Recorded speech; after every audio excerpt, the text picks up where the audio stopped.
20210026 dari Prodi Akuntansi Universitas Malahayati.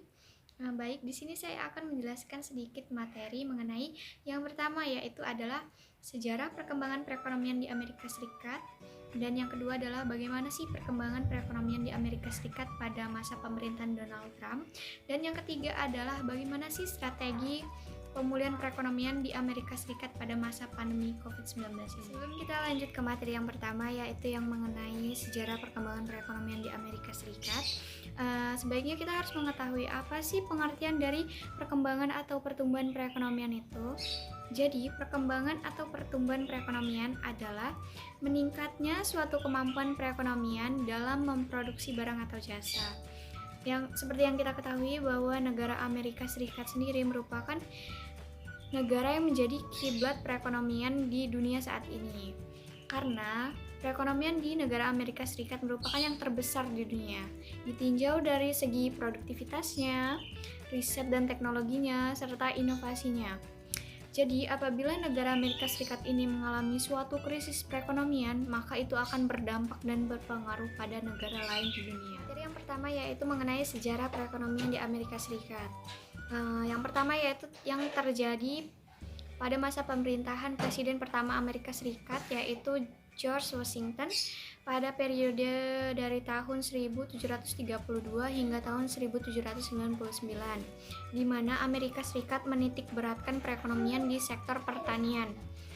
Karena 9 dari 10% orang di Amerika Serikat itu berprofesi sebagai petani, dan sebagian di perkotaannya itu berprofesi di bidang manufaktur, perdagangan, dan jasa. Yang kedua adalah pada kurun waktu 1861 hingga tahun 1865, di mana Amerika Serikat mengalami perang saudara atau Civil War antara negara bagian utara dan selatan Amerika Serikat, sehingga mengakibatkan konflik dan menurunnya perekonomian di negara Amerika Serikat pada waktu itu.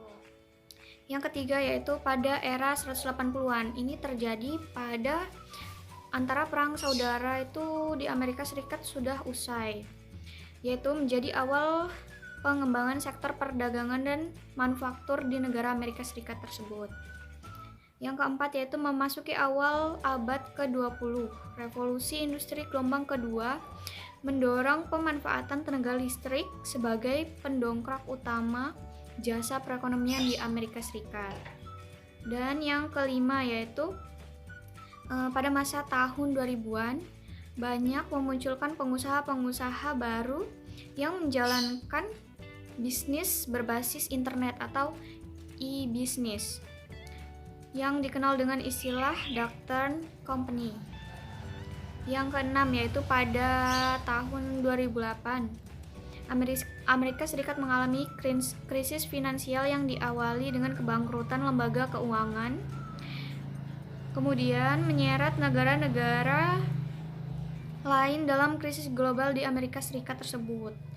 Karena krisis ini merupakan krisis yang terburuk sejak Perang Dunia Kedua. Sebagai kebijakan perekonomian yang diambil oleh negara tersebut untuk memulihkan perekonomian domestik, salah satunya yaitu berupa kebijakan moneter yang dikenal dengan istilah kuantitatif atau quantitative easing, yang dilakukan oleh Bank Sentral Amerika Serikat untuk memulihkan kembali perekonomian di Amerika Serikat yang telah terjadi krisis pada tahun 2008 tersebut. Baik, materi yang kedua yaitu mengenai perkembangan terkini perekonomian di Amerika Serikat pada masa pemerintahan Presiden Donald Trump. Jadi, pada saat terpilihnya Donald Trump sebagai Presiden Amerika Serikat ke-45 pada tahun 2016 lalu, itu membawa perubahan pada arah kebijakan ekonominya. Di antaranya, berupa penerapan kebijakan proteksionisme, yaitu melalui pengenaan tarif masuk pada produk-produk tertentu dari negara lain.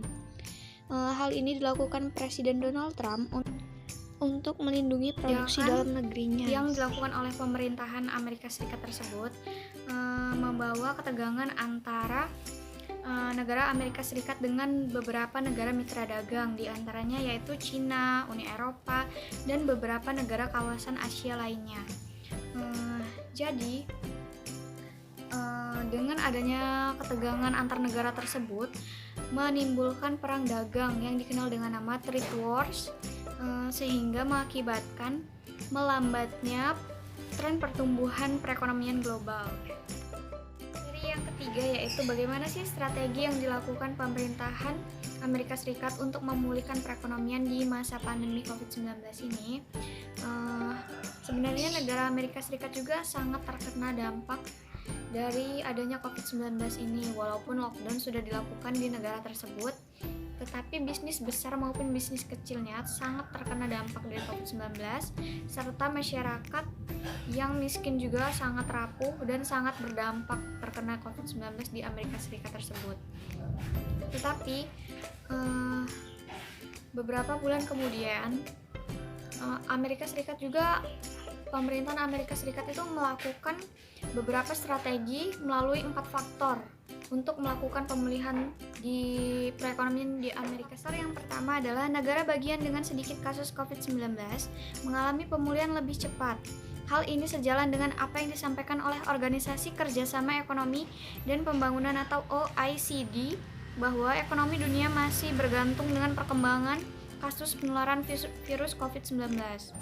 Dan yang kedua yaitu jumlah penduduk yang sedikit di pedesaan, sehingga aturan jaga jarak dan ruang terbuka lebih besar untuk bergerak dan lebih mudah dijalankan bagi beberapa negara bagian di negara Amerika Serikat. Dan yang ketiga yaitu tidak terburu-buru membuka aktivitas perekonomian, dan negara bagian seperti Albania, Arizona, Texas, dan Florida yang pertama membuka kembali perekonomian selama pandemi hanya mendapatkan keuntungan ekonomi jangka pendek. Dan yang keempat yaitu perekonomian mengendalikan sektor pariwisata. Suatu negara bagian yang terpukul oleh anjloknya perjalanan adalah Hawaii. Saat ini Hawaii memiliki tingkat pengangguran yang diasuransikan tertinggi di Amerika Serikat. Dan itulah beberapa faktor yang dilakukan oleh pemerintahan Amerika Serikat untuk melakukan pemulihan perekonomiannya. Sekian materi yang dapat saya sampaikan. Terima kasih. Wassalamualaikum warahmatullahi wabarakatuh.